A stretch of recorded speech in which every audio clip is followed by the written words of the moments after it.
Chrissy said, "You don't want no smoke."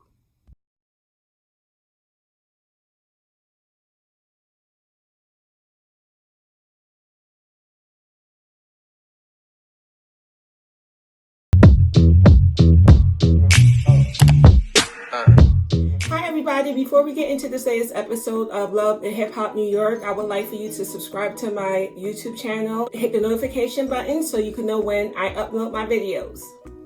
So the episode opens up with Chrissy flying out to see her investors to do damage control because of her home with Jim being foreclosed on. She's also flying out to regain the trust of her investors because everybody is talking about it. It's all in the news, it's all in the blogs. She can't hide from it, she can't run from it. These people are investing their money into her flipping home. Next, we see Papoose going on Hot 97. He's currently working on the album and he was just promoting his music. He also bought this recording artist named PH. PH does a freestyle and I have to admit it was pretty dope. Next, we see Erica and Safari doing a video for their wedding invitation. Tahiri pulls up on the photo shoot to talk to Erica. Erica asks Safari to go buy her pizza. Safari leaves. Tahiri then asks her, like, what happened with the prenup? Erica explains that she actually just brought Safari to the attorney's office and then she dropped everything on him and he had no idea. Erica kept talking about the expression on his face and how his feelings was hurt. Tahiri then explains to her that her approach was wrong. She should have communicated with Safari and told him that they were going to see a lawyer about a prenup. Next, they go back to Chrissy, and in the midst of Chrissy trying to do damage control, we see that she brought Kimbella and Juju with her on this trip. And while they were driving to the event, Kimbella tells Chrissy that Yandy had a lot to say about her home being foreclosed on. Yandy read an article to her and Jonathan explaining that their house was foreclosed on in 2010 and how ironic it was that they lost their home during that time because that's when she stopped managing Jim. So then they get to the event and Chrissy gets up to speak and she explains what happens, that she was on the deed, but she did not make payments on the home. Jim and his accountant was responsible for it. So she had no idea that the home went into foreclosure. So by the time she found out, it was already too late. She couldn't save the home. Chrissy then breaks down and starts crying. She was saying that she was disappointed in herself. Chrissy then reassures her investors that they can trust her with their money and that she will do everything that she can to regain their trust. Next, we see Papoose, the golden child, and Safari meeting up for dinner. Safari explains to Papoose what happened in between him and Erica and how Erica brought him to a lawyer's office to get a prenup and how he was blindsided by the situation and he felt some type of way about it. Papoose told Safari that Erica may have been hurt by her previous relationships and that has caused a lot of trust issues and she's bringing that into their relationship. Pat told Safari that he needs to be more understanding because he went through the same thing with Remy. He had to go through the hoops to prove that he was going to stay with her and he wasn't going to leave her. Papoose then encouraged Safari to just sign the paper just to make Erica happy because if he's going to marry her and he has no intentions of cheating and just being faithful and committed to her, then it should be water under a bridge. Just sign the paper. Jean-Tanisha. What's her name? Next, we see Jonathan at a video shoot for a music video. He introduces the girl Jenna Shake.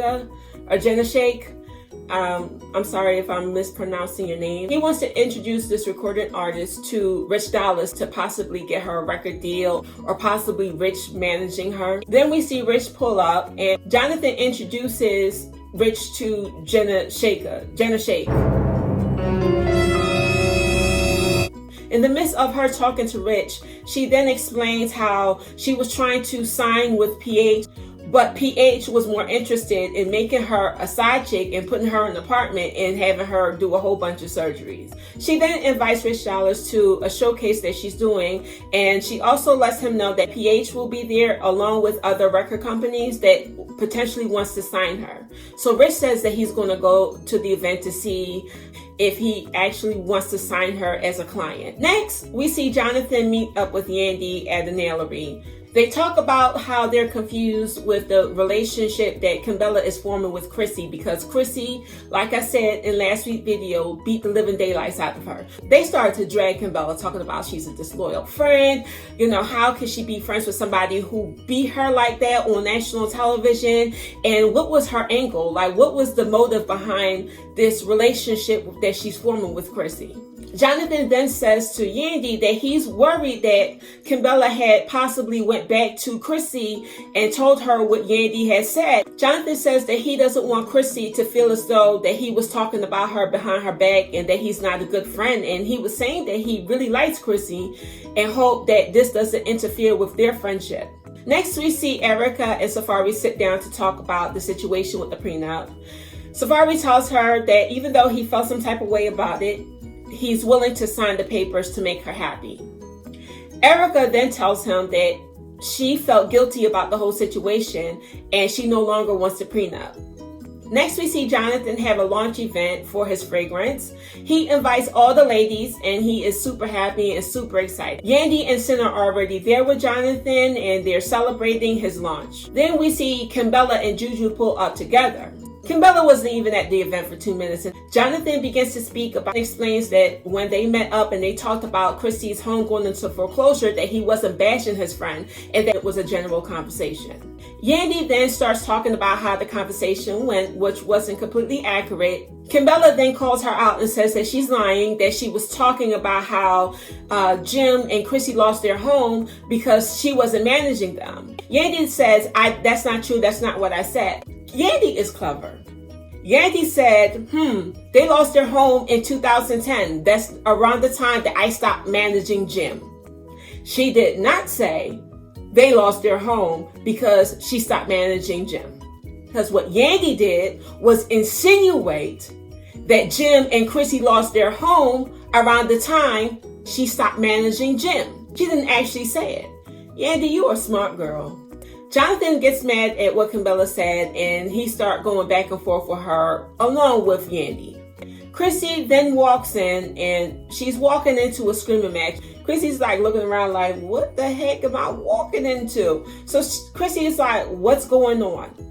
Kimbella then turns around and explains to Chrissy that she called Yandy out for talking about her behind her back, about her and Jim's house being foreclosed on. Yandy said, no, what I said was, oh, dag, like my heart went out to you. Like I felt so bad for you. It just dawned on me that, oh my God, in 2010, that's around the time that she stopped managing Jim. Now, Yandy, that's not how the way you said it. Say it how the way that you said it, sis. Of course, Chrissy can see through the nonsense. Chrissy then starts to get heated because she's like, that's not what you mean. And then Yandy starts talking out the side of her neck. And Chrissy gets upset. And Chrissy tells her this here, you better calm down and watch your tone. Watch how the way you're speaking to me because you don't want no smoke. And Chrissy, I agree. Yandy, the way that you're speaking to Chrissy, you've had this entitlement when it comes to Chrissy and Jim. Like you feel as though that you had the right to say what you want to say. And at the end of the day, Chrissy is a human being. That's the reason why you and Chrissy were bumping heads and why you and Jim fell out, because you felt as though like you were somebody in their relationship. And it's like a relationship consists of two people. It doesn't involve you or it doesn't involve anybody on the outside. And why even be concerned or involve yourself with people that you haven't done business with in almost 10 years? Come on, girl, like get your grip. Yes, you were there to help manage his money. Yes, you were managing him and, booking him shows and all that. Like, who cares? That was almost 10 years ago. From what we see with Chrissy, in episode 1, she tried to mend the fences with you, but also tell you the breakdown in your relationship and why her and Jim cut you off. You act as if you have this great importance to Jim and Chrissy. You were his manager almost 10 years ago, sis. After Chrissy told her that she didn't want no smoke, the episode cuts. Overall, I felt this episode was good. I'm happy to see Juju return. How can you not like Juju? She is so pretty. Oh my God, I just love her. We see, Yandy do what she does best and dragging people, dragging her so-called friends and dragging her ex-clients, which I don't believe is good for business. I love Jonathan aesthetics. I think that he slays every time he's on screen. However, he has a bad temper that he really needs to work on. He really needs to go to anger management, because he goes from 0 to 1,000 less than a second. The one thing that I will agree with Yandy on is Kimbella's relationship with Chrissy. They're becoming fast friends, and she's already telling Chrissy what Yandy says. And I feel as though that even though Yandy fell short when it came to being a friend to Kimbella, every friendship has its drawbacks, okay? Every friendship. You may be a friend that's a communicator, but your friend is a protector. You may be the person of reason. Your friend may be irrational. A friendship is give and take, and everybody falls short. And even though they might be going through a hiccup now, I don't think it's wise to go to your friend's enemy and spew out what they're saying about them. I think that there should be some type of loyalty there. I could have probably understand if Kimbella went to Jonathan and spoke about Yandy to Jonathan, because Jonathan is Yandy's friend and he's also her friend. But you're going to a person that Yandy despises. It doesn't make Kimbella look in the best light. That's all I'm going to say about that. Chrissy doing damage control with her investors and just putting all the blame on Jimmy is a scapegoat.